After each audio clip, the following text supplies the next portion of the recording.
ആ കൊച്ചെ നമുക്ക് പോവാം, ഇവിടെ മിണ്ടണ്ട, നമുക്ക് പോവാം, ഞാനും വരുവാ. വിട്ടോ. അപ്പൊ എല്ലാവർക്കും ഗുഡ് നൈറ്റ് കേട്ടോ. എല്ലാവരും കളിയാക്കാൻ കൂട്ടു നിന്നവർക്കൊന്നും ഗുഡ് നൈറ്റ് ഇല്ല, ബാക്കിയുള്ളവർക്കൊക്കെ ഗുഡ് നൈറ്റ്. ചേട്ടാ ഗുഡ് നൈറ്റ്, സജീവേട്ടാ ഗുഡ് നൈറ്റ്,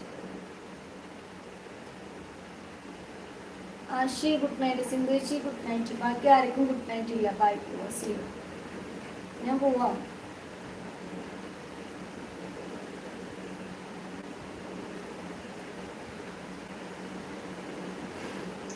നിനക്കും ഇല്ല, ജിജെ കുട്ടനും ഇല്ല, സുമേഷ് ബ്രോയ്ക്കും ഇല്ല, ആർക്കും ഇല്ല. ബാക്കി എല്ലാവർക്കും ഗുഡ് നൈറ്റ്. അത് കുറെ മൊട്ടത്തല ഉണ്ടല്ലോ. ഇത് ഐസ്ക്രീമുകൾ തല തിരിച്ചിട്ടും തല അങ്ങനെയൊക്കെ വെച്ചിക്ക. സജീവേട്ടാ അപ്പൊ നാളെ കാണാം. അങ്ങനെ പറ്റില്ല, ലൈവില് കയറാം.